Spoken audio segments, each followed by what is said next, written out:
En el Festival Internacional del Cine de Guadalajara se acaba de estrenar el documental El Canto de las Manos y uno de los personajes principales de este extraordinario canto y de este extraordinario documental de la vida y de la inclusión es nada más y nada menos que Gustavo Dudamel, con el cual tengo es para mí un verdadero placer y honor poder platicar con el Gustavo. Bienvenido y muchas gracias. Un gran placer, muchísimas gracias, un honor. No, el honor es mío. Oye, en algún momento del documental me parece que vas a una iglesia, Sí, y me llamó la atención ese momento de soledad en medio de todo lo que van contando. Es la iglesia Divina Pastora, me parece. exactamente, esa es la iglesia de Santa Rosa donde está la Divina Pastora, que es la patrona de Barquisimeto. ¿Y qué le Y pides a Dios? bueno, yo tengo muchísimas conversaciones a diario con Dios. Creo que es ese momento de conversación con uno mismo, encontrarse allí. Y eso para mí es la oración. Yo crecí evidentemente en una educación católica, soy creyente, pero va mucho más allá de ello. Para mí significa ese momento de introspección que, que me hace, que me hace encontrarme conmigo mismo, mucho más allá de lo superficial que pueda ser lo que yo hago, que es la música o convivir o vivir, es esa cuestión, es esa conversación propia que uno tiene con uno mismo que, que, que, que allí es donde estás conectado con Dios. ¿Y te das tiempo de estar solo también? ¿Te gusta estar solo? Sí, sí me gusta, aunque mi vida Sí, se desarrolla con mucha gente alrededor, sí, sí, sí, evidentemente, sí. pero en los pocos momentos que tengo que estoy solo, los aprovecho y los aprecio mucho. Creo que hay una columna vertebral dentro de este documental y creo que es lo que eh, yo no había visto en otro de manera tan clara, que es la necesidad del arte. El- la gente que hace arte por necesidad, eh, necesidad para sobrevivir, necesidad para estar consigo mismo, para Exactamente. ser visto, y esto es lo que muestra este documental, el Es- llegar a la necesidad del arte, Así Gustavo. es. Bueno, es eso. Yo creo que el arte, más que, más que un elemento de entretenimiento o de, o de trabajo, yo creo que el arte es una misión. Y, y cuando verdaderamente lo ves de esa manera, yo tuve pues la dicha y el honor de crecer en un programa que es el Sistema de Orquestas Juveniles Infantiles de Venezuela, Orquestas y Coros Juveniles Infantiles de Venezuela, creado por el maestro Abreu, donde evidentemente la música es un elemento de transformación social. O sea, vemos la música mucho más allá digamos, de la perfección técnica.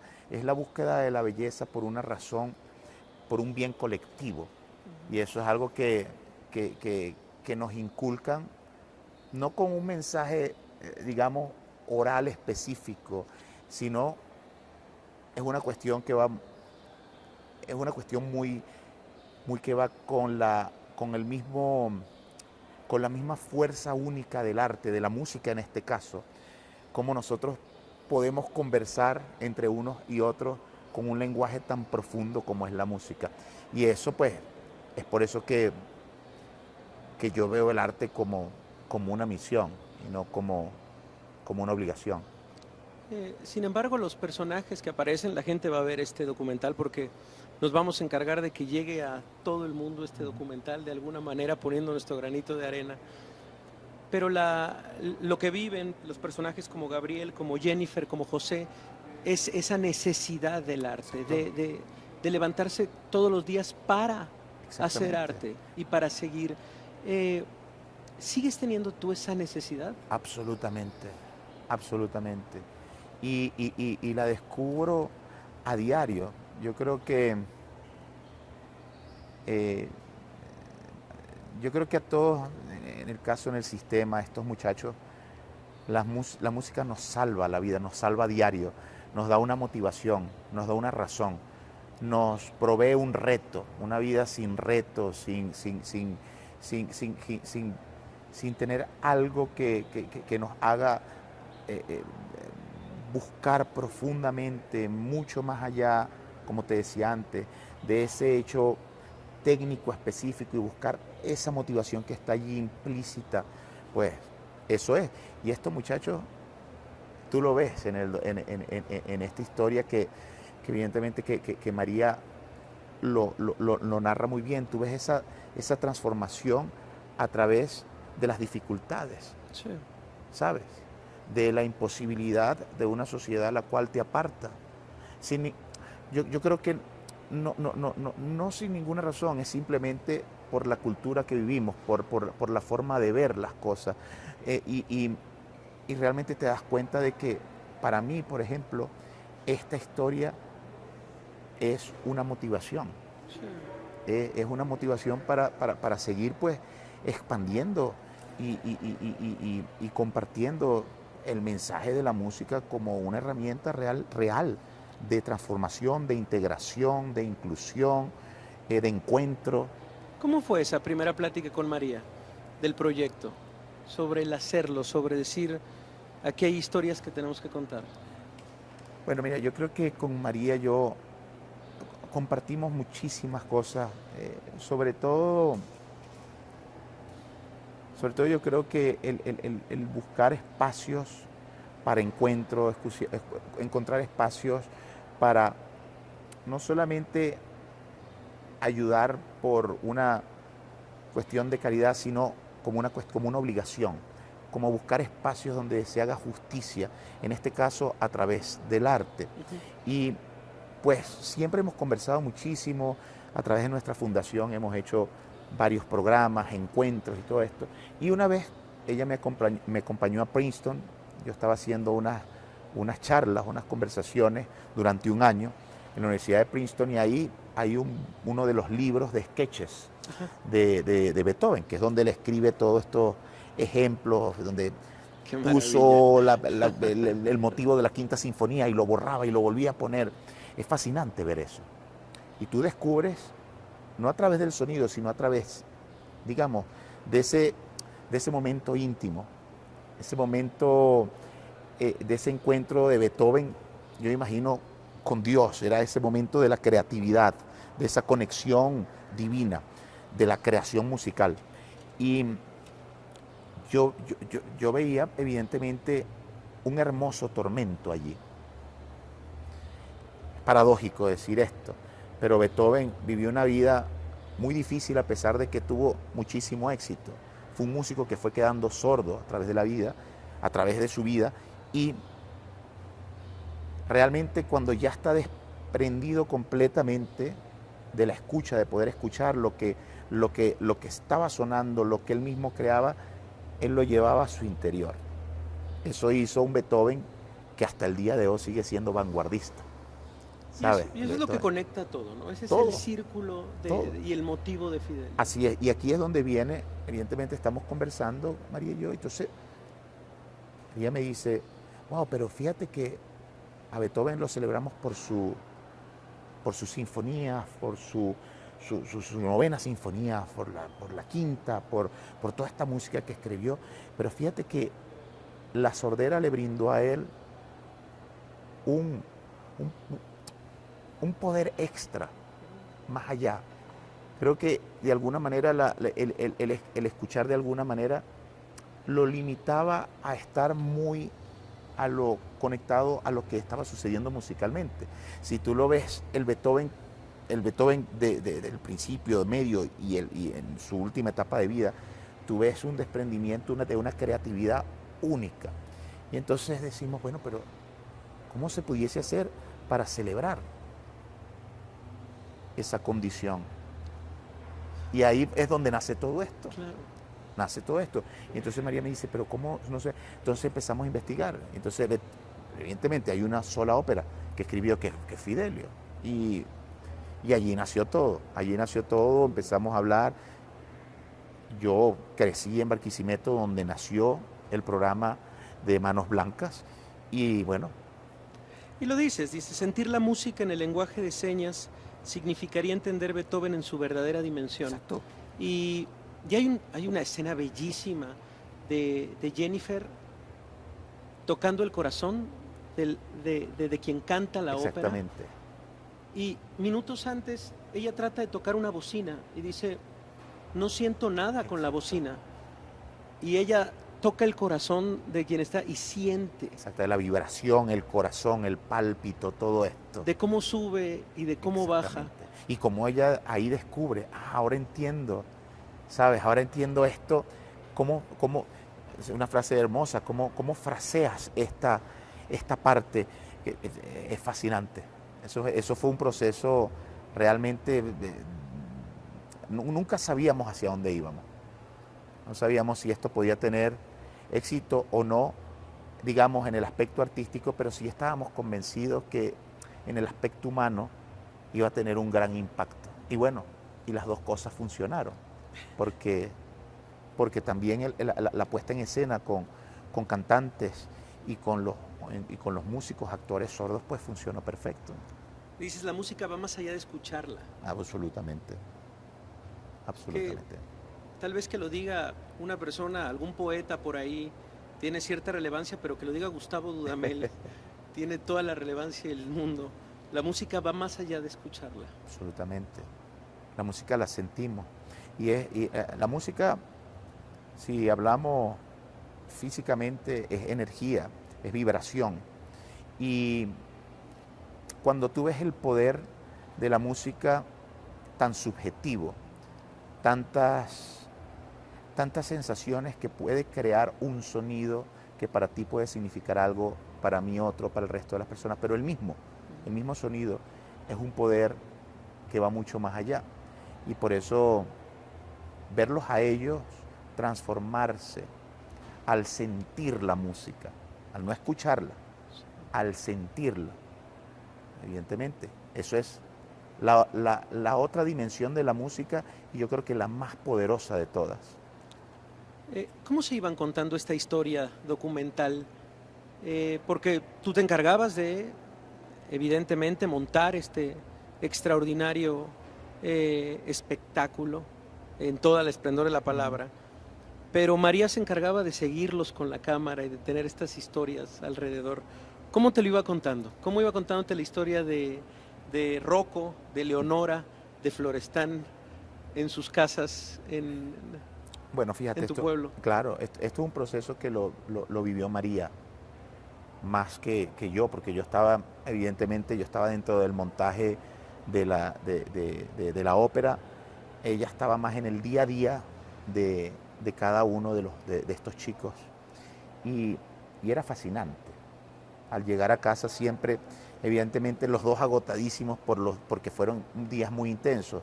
Yo creo que hacer un documental es un descubrimiento permanente. Cuando tienes una ficción, tienes una historia que seguir y te puedes guiar aquí, hacer esto, puedes manejar las emociones, puedes controlarlas. En este caso, no. Esto era lo que salía en el momento. Y evidentemente ahí va mucho más allá, porque había evidentemente un poder que le daba mucha más intensidad, que era la limitación de la comunicación, que se iba descubriendo en el momento. Entonces eso cada vez habría como un espectro maravilloso de la empatía, de poder entender al otro, ¿verdad? Y esa era nuestra conversación diaria. María llegaba y me contaba las realidades de estos muchachos, no solamente yo creo que ella tocó muchísimo, más que el aspecto, digamos, de la vida de ellos, de sus carencias, de todo eso, era su calidad espiritual. Sí. Su dimensión espiritual, y eso era muy poderoso, porque tú veías a cada uno de ellos no estaban destinados a ser estos personajes, pero cuando tú ves la relación de sus vidas y cómo son y lo que significa cada personaje, es fascinante. Porque tiene mucha relación. Sí. Es la búsqueda al final de la justicia, de la libertad. Para ellos la libertad es poder conectarse, encontrar un espacio dentro de la sociedad justo, ¿verdad? Justicia, evidentemente, porque ellos tienen el derecho de tener las mismas condiciones que las otras personas, entre comillas, en condición normal, como lo describirían, pues, como que lo escribamos en la sociedad, lo tienen. Entonces esto es, Uy, imagínate, esto era un viaje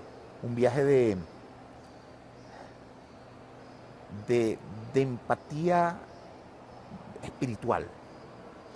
¿por qué no lo haces al montar una ópera, digamos, en condiciones de un espectáculo normal, ¿sabes? Conoces a los actores, tienes cierto background de los actores, pero sobre Claro. todo profesional. Sí, sí, Oye, sí. bien, está, él es bueno en esto es bueno.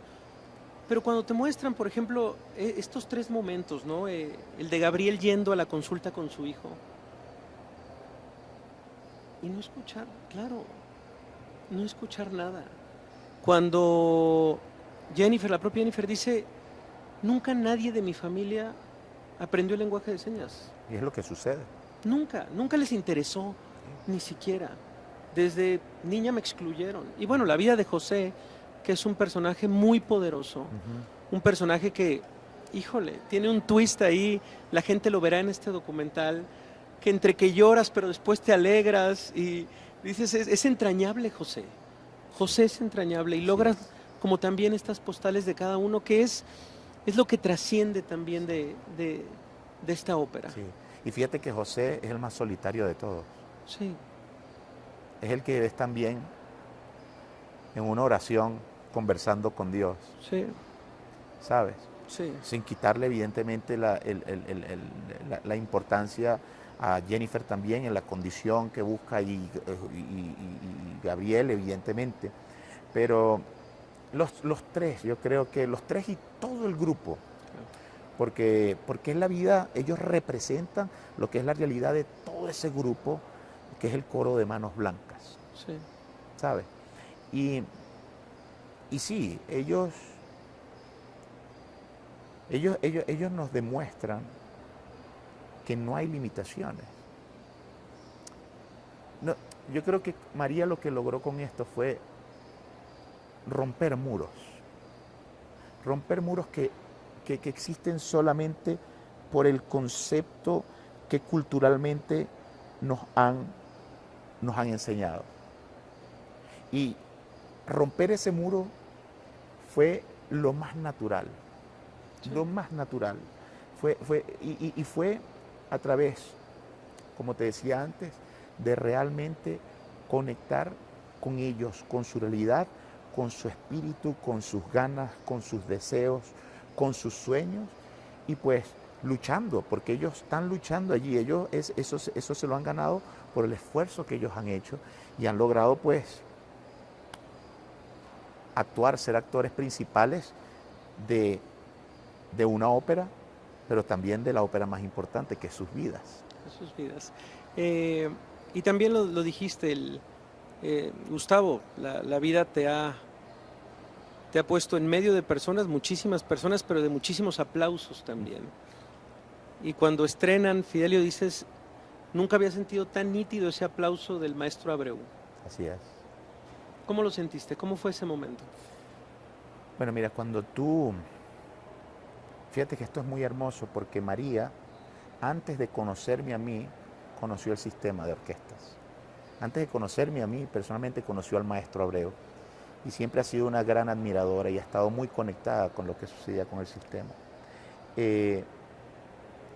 Fíjate, el hecho de estar al lado de una persona y yo me siento un ser honrado de la vida, privilegiado, bendecido, de crecer al lado de una persona, de un hombre como el maestro Abreu, un ser que entregó su vida, o sea, su misión fue, más allá de construir el sistema, realmente darle la verdadera dimensión a lo que puede ejercer la música dentro de la sociedad.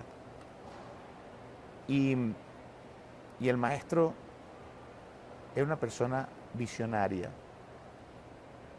Cuando yo digo que ellos se vieron a sí mismos, es el maestro Abreu, viendo todo lo que existía. Si tú ves conversaciones del maestro Abreu en 1982, 83, 84, el maestro hablaba de lo que está sucediendo ahora. Y está el material allí. Y tú dices, pero ¿cómo es posible? O sea, yo imagino que la gente viendo aquello que iba sucediendo, de lo que iba diciendo el maestro, la gente diría, este hombre está completamente loco, ¿qué está diciendo? Esto es una utopía, esto es imposible. Pues todos somos ese sueño del maestro Abreu. Y más allá de ello, estos muchachos son los que seguirán construyendo esa visión que yo creo que el maestro está más presente que nunca, porque está en cada uno de nosotros, de lo que hemos hecho vida dentro del sistema y en todos los programas que existen alrededor del mundo. Todos vemos la música como una misión, en especial en estos momentos tan convulsos. Sí. Encontrar estos espacios de unión a través de la belleza, de la armonía, eso es algo, pues, es un poder. Yo siempre le digo a los músicos, tenemos un poder en nuestras manos que tenemos que utilizarlo de la mejor manera, y es multiplicar, a darle más acceso a todos, para que realmente la música cobre su verdadera dimensión. Y esto todo lo soñó un hombre desde niño que hace 50 años creó un programa el cual pues nos sigue creciendo, esto, ¿no? y sigue Se va creciendo expandiendo. y sigue adelante. Y él no está físicamente con nosotros, pero es la visión, es la idea. Para cerrar, y te agradezco de verdad estos minutos tremendamente. Lo acabas de decir, socialmente representas mucho para toda una región, para todos los que vivimos en México, para los que vivimos en Chile, en Argentina, en Colombia, en Venezuela. Estás ahí siempre hasta arriba, Gustavo. Dices los momentos convulsos que están viviendo en este momento. Es inevitable hablar de Los Ángeles, una ciudad que quieres mucho, que amas mucho. ¿Qué le dirías a la gente que está viviendo, que está pasando este momento tan convulso en las calles y en este miedo también? Bueno, es un momento muy complejo en el cual evidentemente a mí se me viene esta palabra justicia. Yo creo que se me viene a la mente justicia y no violencia. La violencia, como sabemos históricamente, o no nos lleva a nada o cuesta demasiado. Y a veces cuesta demasiada sangre, como históricamente se ha buscado justicia a través de la violencia. Yo creo que debemos estar muy orgullosos de lo que somos, muy orgullosos de lo que somos, de siempre honrar nuestra identidad y nunca dejarnos amilanar por los momentos. Hay muchas veces que el maestro Abreu me decía mucho, el maestro Abreu era una persona de crisis y él veía las crisis como oportunidades. Y él, cuando había una crisis, hacía más música. No lo contrario, no dejaba de que los muchachos de que tocáramos y que hiciéramos menos música, no, hacía más música. Entonces, tenemos que seguir luchando por eso. En este momento tan convulso, abrazarlos, a los que están sufriendo,